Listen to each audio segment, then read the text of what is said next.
ไปอยู่ไสขอให้ติดต่อนัดกันเมื่อพอ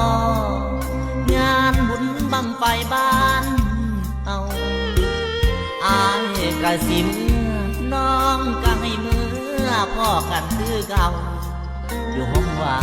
บ้านนาคอยเจ้ากินลำเนาเมื่